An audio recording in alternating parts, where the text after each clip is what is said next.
Oppenheimer presenta. Llega a usted por cortesía de Crown Company, la revolución del real estate en Estados Unidos. ProdigyNetwork.com, Digital Crown.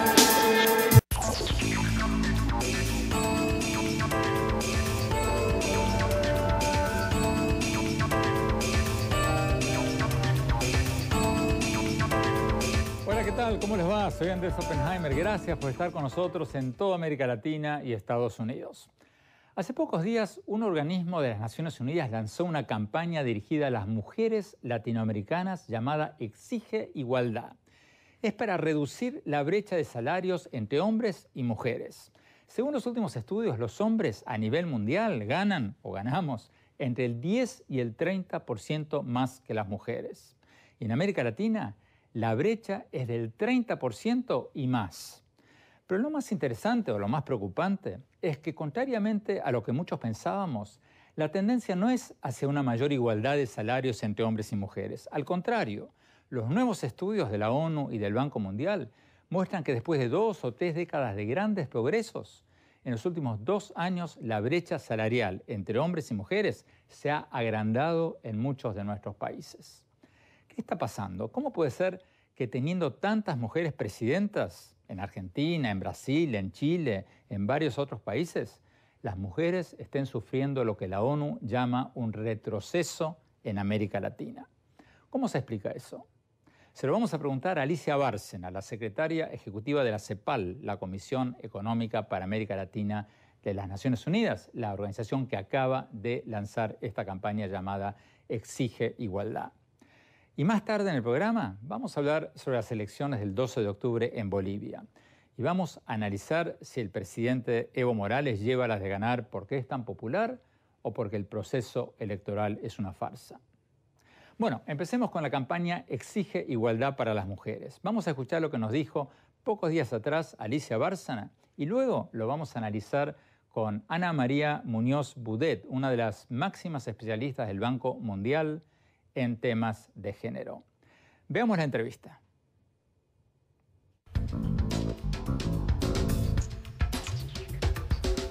Maestra Alicia Bárcena, muchas gracias por estar con nosotros. ¿Qué dicen estos videos de la campaña Exige Igualdad que ustedes acaban de lanzar? ¿Cuál es el mensaje? Mira, en primer lugar, nosotros somos, primero hay que decir que las mujeres representamos 50.9% de la población en América Latina, somos casi 300 millones de personas y hay políticas que siguen tratando a las mujeres como minorías y creemos que esto debe ser totalmente, digamos, francamente vencido o superado. Nosotros en las 13, yo diría, videos que hemos presentado, nos basamos en 3 cosas muy concretas, que es cómo lograr la autonomía económica de las mujeres, esto es, en qué consiste la autonomía económica, es cómo ingresan al mercado de trabajo, por qué las mujeres ganan menos que los hombres, casi yo diría seguimos con empleos semejantes ganando menos, y cómo lograr que las mujeres tengan propiedad, es decir, acceso al crédito, tierras, en fin. Entonces para nosotros eso es autonomía económica. Segundo, autonomía política, participación política en, vamos a ver, en los congresos, en las tomas de decisión y demás, y vemos que aunque América Latina ha avanzado, sigue habiendo un gran rezago. De hecho, somos la región más avanzada en materia de representación presidencial, o sea, en los últimos 6 años ha habido 6 presidentas, en las cámaras también hay mayor presencia de las mujeres, pero falta todavía mucho por avanzar. Y el tercero, que nos parece sumamente importante, es la autonomía física, que corresponde a la violencia, es decir, cómo lograr superar la violencia contra la mujer y cómo también lograr que tengan acceso a los servicios de salud reproductiva. Eso para nosotros es la autonomía física y por eso es que esta campaña es tan importante, porque exige igualdad. También nos metemos a otro tema fundamental que hemos analizado en CEPAL, que es el tema tecnológico, es decir, qué tanto las mujeres están accediendo a la nueva tecnología. Vemos que cuando tienen plenas oportunidades, las mujeres incluso llegan a superar a los hombres, pero el tema es tener ese acceso y esa oportunidad. Estos videos exhortan a las mujeres a que exijan igualdad, pero la pregunta que me quedó tras ver los videos es ¿Ante quién tienen que pedir igualdad las mujeres? ¿Ante los gobiernos? ¿Ante sus maridos? ¿Ante sus novios? ¿Ante quién tienen que exigir la igualdad? En primer lugar, ante los gobiernos, porque digamos, tampoco la igualdad se va a obtener solo a nivel familiar. También es cierto que hay un enfoque familiar en nuestras propuestas, es decir, hombres y mujeres deberían tener, por ejemplo, en el uso del tiempo, iguales responsabilidades en el hogar. Eso es una decisión obviamente más familiar. Pero sin duda hay políticas públicas que deben ser puestas en marcha para realmente llegar a mayor igualdad. Por ejemplo, en materia laboral, si nosotros, la fiscalización del trabajo es uno de los temas que debe enfocar el gobierno. Los gobiernos deben fiscalizar el tema de que se le esté dando un trato igualitario a las mujeres ante iguales calificaciones, igual puesto. Lo mismo pasa, como por ejemplo, con el tema de la economía del cuidado. El cuidado, o sea, las mujeres en general, además de trabajar, por ejemplo, cuando tienen acceso al mercado laboral, después tienen que llegar a su casa y hacer 20,000 cosas, o bien son mujeres que están cuidando a enfermos, viejitos, a los niños, en fin. No existen sistemas públicos que les den a las mujeres la oportunidad realmente de participar plenamente en la vida de la sociedad. Entonces pensamos que eso es una política pública que puede ser, por cierto, implementada también por actores privados, es decir, el hecho de poner, por ejemplo, sistemas de cuidados, guarderías, acceso a la salud, etcétera, también es un tema que deben abordar las empresas. Y hemos visto que en aquellos países donde esto se hace, que son fundamentalmente los países nórdicos y Europa, realmente han tenido un crecimiento muy importante por el lado de las mujeres. Por ejemplo, en Noruega, ¿no? la primer ministro Gro Harlem Brundtland, ella puso en práctica políticas muy activas de género y realmente Noruega llegó a crecer mucho más gracias a la participación de las mujeres. Pero si la campaña de ustedes pide que las mujeres exijan igualdad, ¿qué cosas concretas pueden hacer los gobiernos para asegurar que a iguales calificaciones les paguen igual salario a las mujeres que a los hombres? Bueno, igual salario, ¿no? Es decir, igual puesto, igual salario sobre todo. Bueno, para eso existen las instituciones laborales y justamente hay entidades fiscalizadoras, ¿verdad?, que tienen que vigilar que los empleados estén, digamos, por ejemplo, que sus derechos estén respetados, sus derechos humanos. Bueno, pues esto debe ser visto como uno de esos derechos. Por ejemplo, yo te diría, hay empresas que se sabe que están pagando menos a las mujeres. Bueno, pues esas empresas deberían ser fiscalizadas por dos vías, por la vía del trabajo, o sea, de las entidades laborales, y por la vía de los mecanismos que ya existen de la mujer. Hay ministerios de la mujer, hay políticas públicas que sean leyes que se han ya decretado. En América Latina ha habido mucho avance en materia regulatoria, entonces lo que falta es la fiscalización, que esto realmente se cumpla.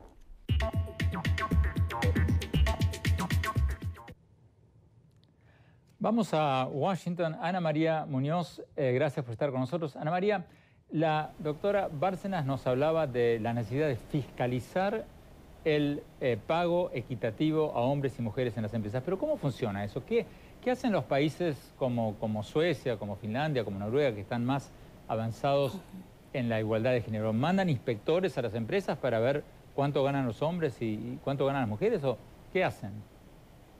Hola Andrés, gracias por invitarme a discutir este tema con ustedes. La verdad es que los países más desarrollados no necesitan fiscalizar que haya igualdad de género. Han implementado políticas suficientes para que esta igualdad ocurra de manera casi natural. Si pensamos en fiscalizar, claro, en América Latina casi el 100% de los países tienen hoy alguna legislación que indica que hay que pagar iguales sueldos por trabajo de igual valor o por igual trabajo. Pero solo 10% regula que se les pregunte a las mujeres si tienen planes de tener más hijos al momento de entrevistarlas para una posición. Y los empleadores toman esa información en cuenta al momento de decidir qué calificación va a tener esa mujer, qué experiencia trae y cuál es el aporte en términos de productividad que le va a dar a su empresa. Entonces, fiscalizar es posible que se implemente una vez que existe una buena descripción de cargos. Y muchos países en América Latina han hecho eso a través de implementar políticas de buenas prácticas laborales que son luego certificadas. Existe el sello Iguala en México, la ley de buenas prácticas laborales en Chile, En muchos otros países de Centroamérica también se ha implementado. La dificultad es definir qué significa igual trabajo por igual valor. A ver, ¿cuál es la dificultad? Si dos personas están teniendo un cargo similar, ¿cuál es la dificultad? Lo que hemos visto es que las brechas salariales tienen muchos componentes que se pueden explicar. La brecha salarial se puede explicar por la edad, se puede explicar por los años de experiencia, por la educación, por la trayectoria laboral, por el tipo de empresa. ¿Y qué es lo que sabemos? Sabemos que las mujeres en general optan por estudios en carreras que pagan menos en el mercado laboral. En general, su trayectoria laboral es más lenta o su progresión es más lenta. Si han tenido hijos, han tenido pausas laborales que los hombres no reflejan. Una vez que llegan al mismo trabajo, supongamos que a la misma posición, esos factores son tomados en cuenta al momento de definir los salarios. Y por otra parte, se dice que las mujeres no son tan buenas negociando. Entonces, las brechas salariales... Tenemos que ir a un corte. Bueno, Ana María, tenemos que ir a un corte. Eso de que las mujeres no son muy buenas negociando puede ser en el ámbito laboral, pero en el ámbito personal, te aseguro, están del otro lado, que no es así. Pero vamos a un corte rápido y cuando hablamos, seguimos hablando sobre la campaña Exige Igualdad y luego vamos a hablar sobre las elecciones en Bolivia. Ya volvemos.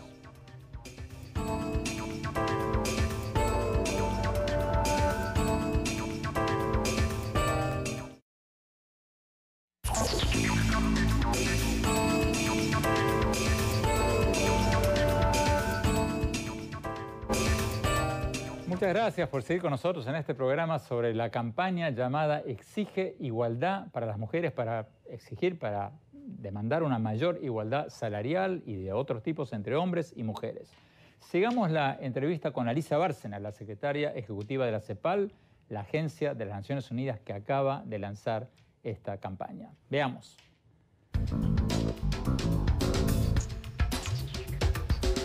Licenciada Alicia Bárcena, en Estados Unidos hay muchas mujeres ejecutivas y artistas que se han convertido en voceras de campañas para la igualdad de salarios entre hombres y mujeres, como Marissa Mayer, la presidenta de Yahoo, y la cantante Beyoncé, quizás una de las más famosas de todos. ¿Por qué hay tan pocas mujeres celebridades en América Latina que han abrazado esta causa? ¿Ustedes, por ejemplo, trataron de reclutar a alguna estrella del espectáculo para que sea vocera de esta campaña Exige Igualdad? No lo hemos hecho, pero me parece una excelente idea. Vamos a ver, yo creo que uno de los temas que hay que lograr es romper el silencio estadístico, es decir, lograr que la información pase, permee, como bien dices tú, y me alegro que se esté haciendo este programa, en el cual realmente la gente esté informada de estas grandes desigualdades. Nosotros creo que debemos involucrar efectivamente a personalidades del mundo artístico y del mundo de la literatura, y seguramente lo haremos. Estamos ahora reclutando a gente de la política. Obviamente, acá en Chile tenemos una presidenta que ha sido una de las grandes voceras del tema de las mujeres, inclusive encabezó el tema de ONU Mujeres.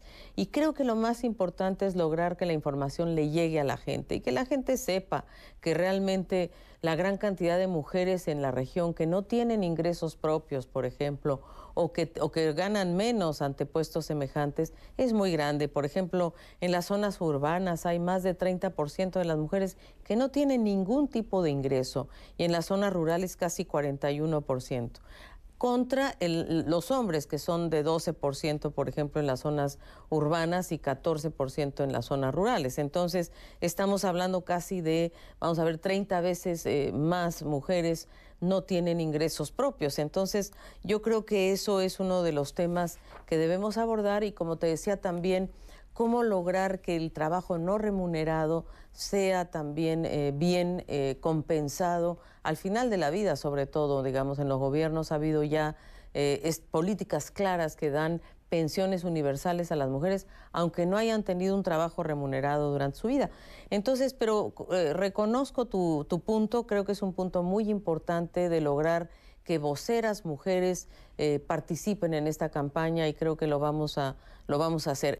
¿Cuán grande es la brecha salarial entre hombres y mujeres en América Latina? Le pregunto esto porque el Banco Mundial dice que a nivel mundial las mujeres ganan del 10 al 30% menos que los hombres. ¿Cuán grande es esta brecha en América Latina? ¿Es mayor o menor?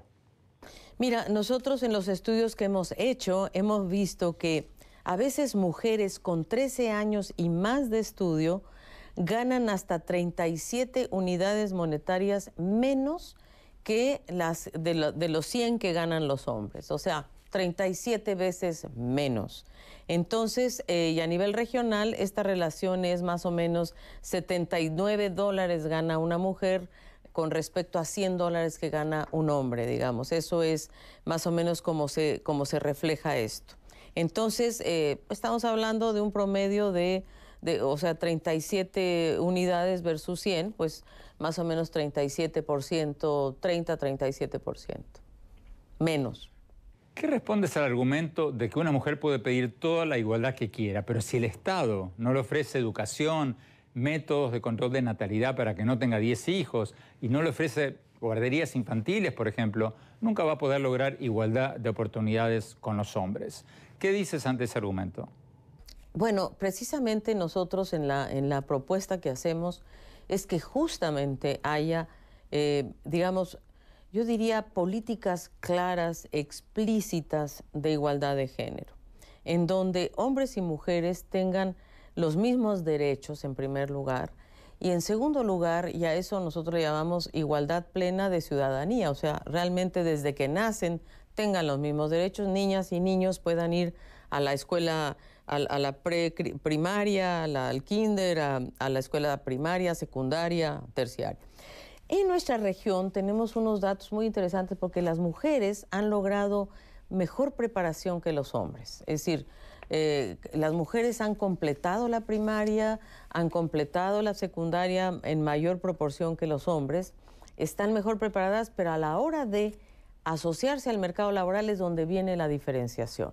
Una cosa que nos preocupa mucho es que las mujeres están menos preparadas en el campo de la ciencia y la tecnología. Y ahí, por ejemplo, en las carreras científicas, tecnológicas, vemos que las mujeres llegan menos. Y también tenemos muy claro que cuando hay empresas, por ejemplo, de tecnología, las mujeres se van quedando en el camino y se van quedando más bien en las partes manufactureras de armado de piezas y demás, pero ya cuando se van a las ingenierías más sofisticadas, ahí hay lo que se llama los gatekeepers, o sea, hombres que realmente no dejan pasar a las mujeres. Eso es uno de los síndromes que hemos encontrado en la región que son muy preocupantes. Nosotros le llamamos el síndrome de los gatekeepers, que nos parece que son los que no dejan pasar a veces a las mujeres. Y el otro síndrome que es muy interesante es uno que se refiere a que la mujer en general tiene que salir rápido de la oficina porque tiene que ir a ver a los hijos, porque tiene que realmente correr para hacer 1000 otras cosas, y eso es lo que se llama el síndrome del rush hour. Es decir, que las mujeres tienen más conflicto para atender las demandas familiares. Entonces, esa es la presión en la cual, o esos son los temas en los cuales se tiene que poner cierto énfasis para igualar en el campo laboral.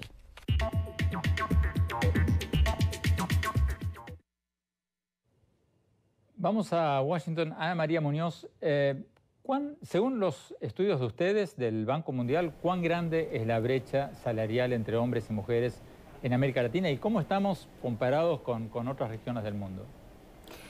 Los últimos datos que nosotros tenemos para América Latina es que la brecha salarial sin ajustes, es decir, la mediana entre los ingresos de los hombres y las mujeres, está en torno al 20%. Esto es paralelo con lo que es la brecha salarial en Estados Unidos y es menor que la brecha, es menor que la brecha salarial en algunos otros países del mundo. Pero una vez que la empezamos a ajustar es cuando es relevante entenderlo. Por ejemplo, en América Central, las mujeres ganan más que los hombres. No hay muy poca brecha salarial de acuerdo a datos que nosotros tenemos para el 2007. En algunos países de América Latina, la brecha aumenta en la medida en que aumentan las calificaciones. En otros países la brecha se mantiene una vez que controlamos. Ana María, perdón, Ana María, ahí me confundiste. ¿En América Central las mujeres ganan más que los hombres? Sí, en América Central no encontramos brecha salarial. ¿Cómo se explica eso? Se Se explica por tres factores. Uno es el aumento en la entrada al mercado laboral de mujeres de todos los niveles de educación y en todos los tipos de trabajos. Se explica por el desarrollo de ciertas áreas económicas y también se explica porque las mujeres igualaron los niveles educacionales de los hombres y en la medida en que estas mujeres más calificadas entraron al mercado, los retornos a esa educación también aumentaron. Ana María, rápidamente, antes de irnos a un corte, ¿cuáles son los países más machistas, los países donde hay mayor brecha salarial entre hombres y mujeres en América Latina? No tenemos una idea específica de cuáles son los países. Nosotros hemos medido en distintos países distintos factores de ajuste y lo que sí sabemos es que en la medida en que mujeres más calificadas entran al mercado de trabajo, estas mujeres se enfrentan mayor competencia de parte de los hombres. Y es ahí, particularmente en los niveles más altos de ingreso y mayor calificación, donde las brechas aumentan. Pero también tiene que ver con la distribución. En Chile hay aún muy pocas mujeres entrando al mercado laboral comparado con las mujeres en Uruguay. Por lo tanto, estas diferencias dependen de los ingresos, los sectores económicos y el tipo de calificación que las personas traen al mercado laboral. No podría decirte que hay un país más machista Pero que otro. rápidamente, Ana María, en 30 segundos antes de irnos a un corte. O sea, me dices que en América Central sí tienen medido los países donde hay menor brecha, pero no tienen medido los países donde hay mayor brecha. No, tenemos, pero la brecha, lo que pasa es que la brecha por sí misma no te dice mucho. Necesitas saber a qué se debe la brecha. Y lo que nosotros entendemos es que la brecha se debe a edad, educación, sector donde trabajas y ocupación. Y las mujeres en América Latina no trabajan en general en los mismos sectores y ocupaciones de los hombres. Y cuando empiezan a entrar esos sectores es cuando las brechas se aumentan. Voy a volver a insistir en el próximo bloque, Ana María, que me digas, por favor, cuáles son los países que más te preocupan en América Latina. Mientras tanto, vamos a un corte, ya volvemos y seguimos con la entrevista con Alicia Bárcena.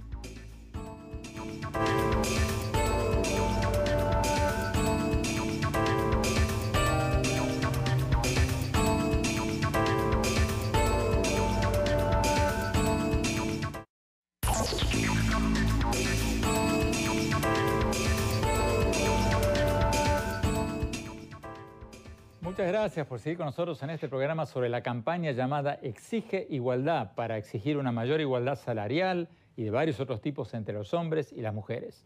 Sigamos con la entrevista con Alicia Bárcena, la secretaria ejecutiva de la CEPAL, la Agencia de las Naciones Unidas que acaba de lanzar esta campaña. Sigamos viendo la entrevista.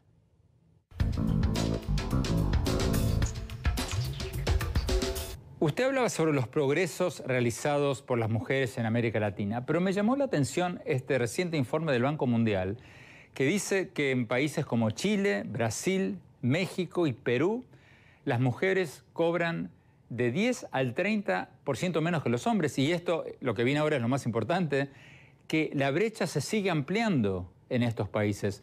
¿Cómo se explica que en pleno siglo XXI, en el año 2014, la brecha salarial entre hombres y mujeres se siga ampliando en algunos países latinoamericanos?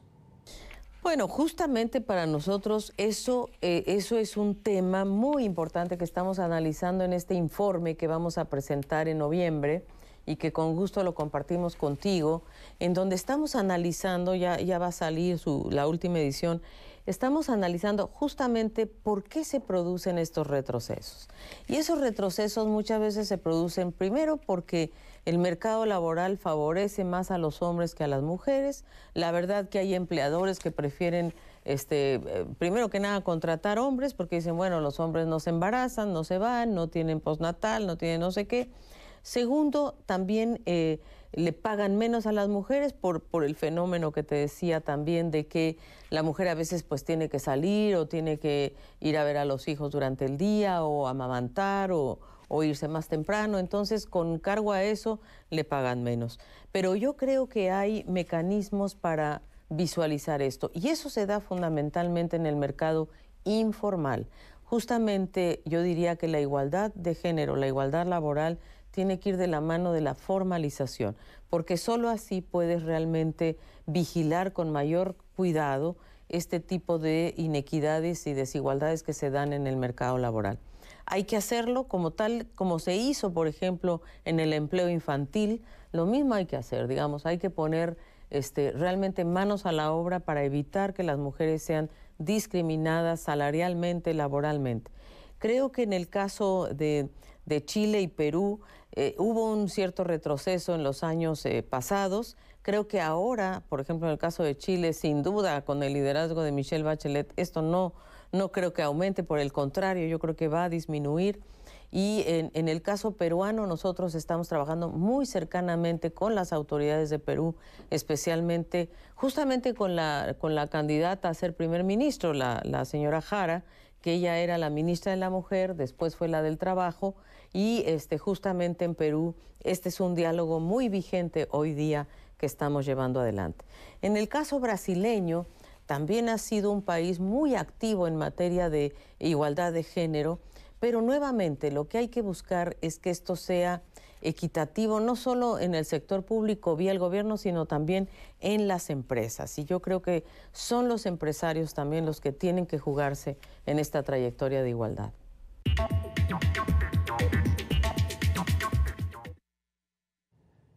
Ana María Muñoz, en el minuto y medio que nos queda, ustedes en el Banco Mundial, en un informe que sacaron sobre este tema, dicen que Chile, Brasil, México y Perú sufrieron retrocesos, un agrandamiento de la brecha salarial entre hombres y mujeres. ¿A qué se debe eso? Lo que nuestro informe dice es que la brecha mediana en esos países ha ido disminuyendo desde el año 2000, como en todos los países de la región, pero donde vemos que ha aumentado es en aquellas profesiones de más altas calificaciones y más altos ingresos. Y esto se explica... ¿Cómo se explica que las mujeres tienen más escolaridad entonces y tienen menos acceso a estos trabajos? Esto se explica porque las mujeres siguen teniendo una mayor representación en sectores de baja productividad, que tienen pequeños avances en cuanto a entrar como profesionales o en cargos administrativos en sectores más productivos, y que todavía, a pesar de sus ganancias en educación, los retornos a esa educación no se están viendo reflejados. Pero estamos viendo progresos. Mujeres más jóvenes están accediendo a mayores cargos de toma de decisiones y a cargos profesionales más altos, y de a poco están avanzando en aumentar su representación, lo que en algún momento va a llevar a una igualación de los salarios. Ana María Muñoz Budet, muchísimas gracias por acompañarnos. Gracias. Tenemos que ir a un corte y cuando volvamos vamos a hablar sobre las elecciones presidenciales en Bolivia y si el presidente boliviano Evo Morales lleva las de ganar por su alta popularidad o porque no son elecciones libres. Ya volvemos.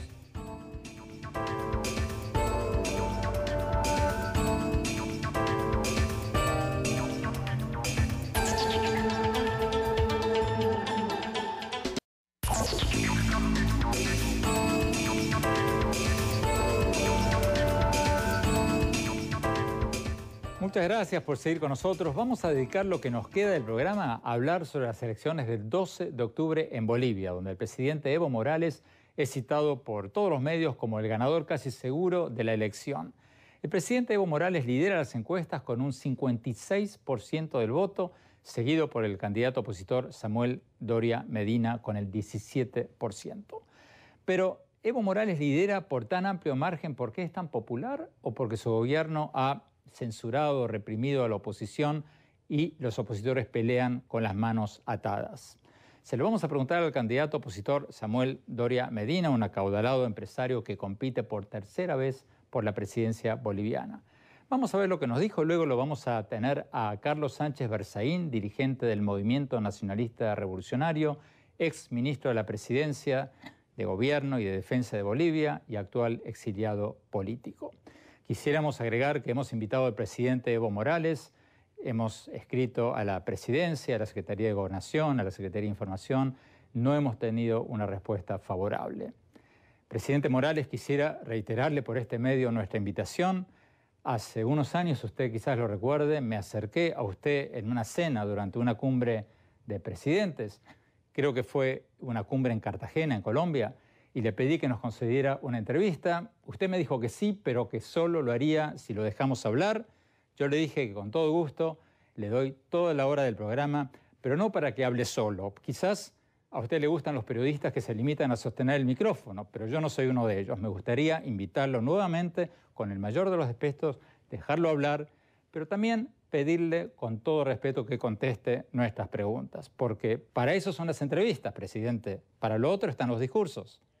Bueno, vamos directamente a la entrevista que le hicimos hace pocas horas al candidato opositor Samuel Doria Medina. Veamos.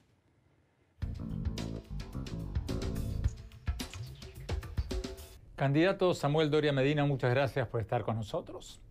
Las elecciones del 12 de octubre, a su juicio, ¿van a ser elecciones libres y justas? Las elecciones que vamos a tener el 12 de octubre en Bolivia son elecciones que no tienen un árbitro imparcial.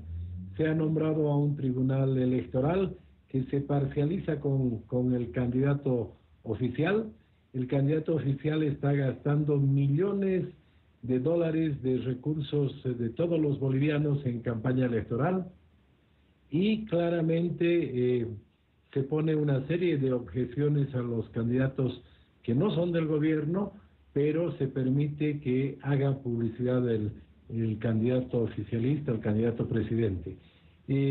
Por suerte en Bolivia las elecciones, el día de las elecciones no está a cargo del Tribunal Electoral, sino de ciudadanos. Son los ciudadanos los que llevan adelante el proceso por un sorteo, los que tienen las ánforas, las papeletas, hacen que se dé la votación, cuentan los votos y se emite un acta. Y recién con esas actas, de las cuales tienen copias los partidos, es el Tribunal Electoral el que suma las actas.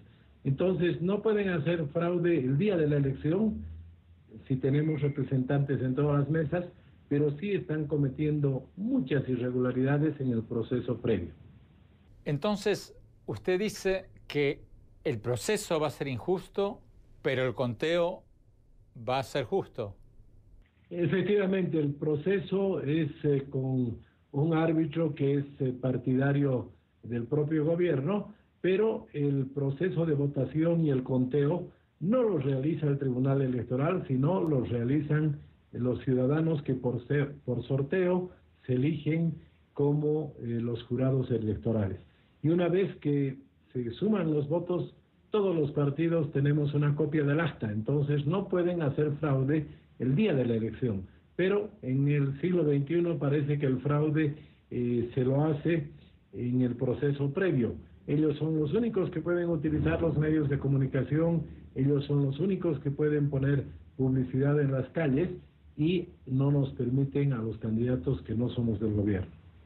La última encuesta del diario El Deber le da al presidente Morales el 52% del voto. Usted le sigue muy de lejos con el 15% del voto y los otros candidatos opositores le siguen a usted con un 4% del voto cada uno.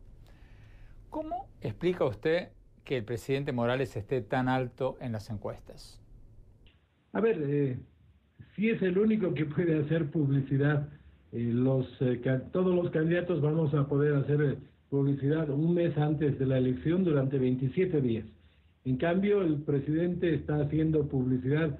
En algún momento se ha denunciado en la prensa que tenía 50 spots publicitarios de las empresas públicas, de instituciones públicas, del Ministerio de Comunicación. Entonces, es natural de que el presidente tenga mucha presencia en los medios y que antes de que comience el proceso electoral propiamente dicho, tenga una expectativa elevada de voto. Pero esto ya ha sucedido en anteriores elecciones. Por ejemplo, el año pasado tuvimos elecciones regionales en el departamento amazónico del Beni y una semana antes de las elecciones se decía que la candidata oficialista iba a ganar por 20 puntos. Sin embargo, el día de la elección, cuando se conocieron los resultados, ganó el actual gobernador Carmelo Lenz con una ventaja de 13 puntos sobre la candidata oficialista. O sea, las encuestas en Bolivia a veces tienen un margen de error de 33%. Pero la pregunta obligada, candidato Doria Medina, ¿por qué no se unen los candidatos opositores? Si está claro que el candidato opositor que está más alto en las encuestas, usted tiene un 15% del voto y los otros un 4%, ¿cómo le explicaría usted a un marciano por qué no se unen en un frente opositor? A ver, Andrés, hemos avanzado en Bolivia. Antes habían 10, 12 candidatos. En esta elección hay 4 candidatos de la oposición. Y hemos hecho todo lo posible para lograr una unidad. nosotros somos la única candidatura que refleja una alianza. Nosotros nos hemos unido con el partido del gobernador de Santa Cruz, Rubén Costras, el Movimiento Demócrata Social, y el partido que yo represento, Unidad Nacional. Los otros tres candidatos no representan una alianza. Decirle que también la población está observando, la población ha visto de que pese al ataque que estamos sufriendo, yo soy el candidato que represento la alternativa al oficialismo. Entonces la población en 32 años de democracia ha aprendido que no hay que dispersar el voto y consideramos que el momento de la votación va a concentrar el voto en dos opciones. Los que van por el oficialismo y en la continuidad o el continuismo de este régimen, y los que van por una alternativa a la que nosotros representamos. Y los otros partidos van a quedar con 1% o menos de 1%. Quisiéramos repetir una vez más que hemos invitado repetidamente y por varios medios al presidente Evo Morales a este programa, como han venido los presidentes de México, de Colombia, de Perú, de Uruguay, de Costa Rica, de Guatemala y hasta el propio presidente Obama. Hasta el momento el presidente Morales no ha podido, no ha querido aceptar nuestra invitación. Señor presidente, le reiteramos nuevamente la invitación. Si usted accediera a venir, le daríamos toda la hora del programa. Carlos Sánchez Berzaín, usted ha dicho que este proceso electoral es fraudulento y que la oposición, incluyendo el candidato Doria Medina, a quien acabamos de ver, es una oposición cosmética. ¿Por qué dice eso? Bueno, el tema es el régimen de gobierno que se ha instalado en Bolivia. El régimen de Evo Morales no es democrático. No cumple ni uno de los elementos de la Carta Democrática Interamericana. No hay división de poderes, no hay Estado de Derecho. Él concentra todo el poder, es igual dueño del poder ejecutivo, el legislativo, el judicial. Ha hecho una constitución a su medida y de acuerdo a su propia constitución no podría ser candidato ahora. Ha reemplazado, como bien ha indicado Samuel, el órgano electoral por algo de su propiedad y controla también el proceso electoral, controla la identificación de las personas, ha cambiado la zonificación electoral. El fraude está preparado para que él gane. Y él ha anunciado que va a ganar con el 74% y yo le creo. Ahora, en ese escenario lo que pasa con la oposición es que la oposición está acotada, está reducida a lo que el gobierno le deja hacer. Es una oposición intimidada y además una oposición parcial. Pero, Carlos Sánchez Berzaín, ¿acaso no tiene razón Samuel Doria Medina cuando nos decía en el bloque anterior que es muy fácil decir eso desde Miami, pero que él y los otros candidatos opositores están dando la lucha, aprovechando los espacios que quedan de crítica en Bolivia? Totalmente de acuerdo, pero esos espacios están muy reducidos. Y no es fácil decir eso desde Miami, porque Miami no está exiliado, como hay exiliados bolivianos en Paraguay, en Brasil, en España, en Panamá, en el Perú. Es más difícil el exilio que el combate interno, porque por lo menos a Samuel le queda ese espacio. Pero en todo caso, ese espacio es un espacio tan pequeño que está limitado por la intimidación que hace el régimen, que el propio Samuel, que Tuto Quiroga y otros candidatos están enjuiciados y el momento que tenga un crecimiento o una declaración que va más allá de lo que el gobierno o el dictador Morales permite, los apretan. Y eso lo sabe Samuel, que tiene que pedir permiso para venir a pasar días en Key Biscayne, en Miami.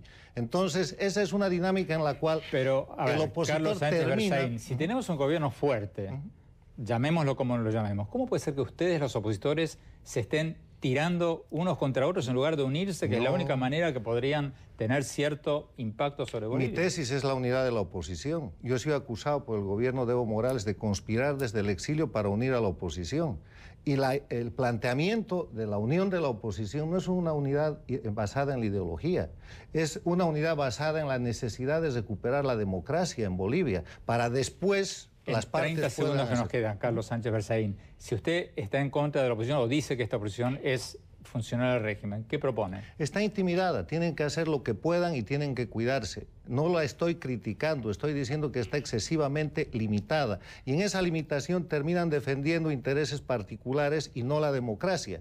El debate que se hace en este momento en las elecciones en Bolivia no está hablando del exilio político, no está hablando de la persecución política, no está hablando de los presos políticos. Son unas elecciones sin democracia para prorrogar el mandato de Evo Morales, que es prácticamente un dictador.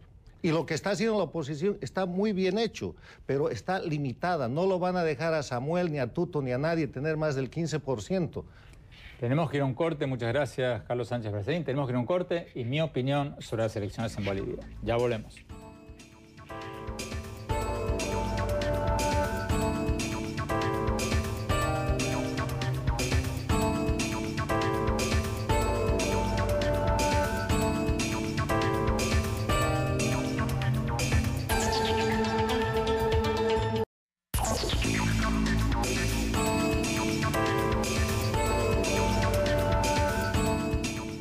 Muchas gracias por habernos acompañado y no se olviden de escribirnos a nuestro Twitter, @OppenheimerA, y a nuestro Facebook. Y recuerden que pueden ver muchos de nuestros programas anteriores gratuitamente en nuestra página web oppenheimerpresenta.com. Bueno, mi opinión sobre las elecciones en Bolivia. Como lo dije en mi columna del Miami Herald la semana pasada, creo que hay bastantes motivos para ser escépticos sobre la limpieza del proceso electoral en Bolivia. En primer lugar, el presidente Evo Morales ha hecho cambiar la Constitución, que decía que no podía presentarse para un tercer mandato, y lo hizo bajo el peculiar argumento de que su primer mandato no cuenta, porque el país fue refundado desde entonces como la República Plurinacional de Bolivia y entonces se trata de un nuevo país. Es un argumento, bueno, cuanto menos discutible. En segundo lugar, el presidente Evo Morales controla prácticamente todos los poderes y ha enviado al exilio o a la prisión con investigaciones judiciales a sus principales adversarios políticos, como el exgobernador de Cochabamba, Manfred de Reyes Vila, que se tuvo que exiliar, o el gobernador de Pando, que fue a parar a prisión, y tantos otros. En tercer lugar, como nos contaba el candidato Doria Medina en el programa de hoy, el gobierno no solo estaría usando millones de dólares de empresas públicas para la campaña electoral del presidente, sino que está limitando severamente el acceso de la oposición a la televisión. Y según me dijo Doria Medina fuera de cámara, ni siquiera le dejaron poner vallas publicitarias en varios lugares de la vía pública, ni poner spots en televisión para responder spots negativos contra él de la campaña oficial. Y en cuarto lugar, la oposición tiene grandes dudas sobre la veracidad de los padrones electorales. O sea, el resultado estaría cantado de antemano. Ojalá pudiéramos preguntarle sobre todo esto al presidente Evo Morales antes de las elecciones, porque quisiéramos escuchar sus respuestas. Como dijimos varias veces en este programa, lo hemos invitado a través de varios medios, está cordialmente invitado y le daríamos toda la hora. Mientras tanto, nos queda un gran escepticismo sobre las elecciones de Bolivia. Bueno, muchas gracias por habernos acompañado y muy pronto les voy a contar sobre mi nuevo libro en el que estuve trabajando en los últimos 5 años y que está a punto de salir. Gracias, hasta la semana próxima.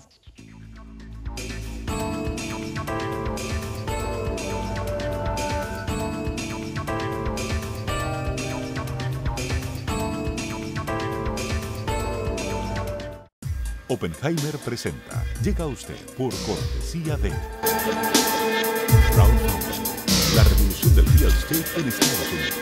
ProdigyNetwork.com.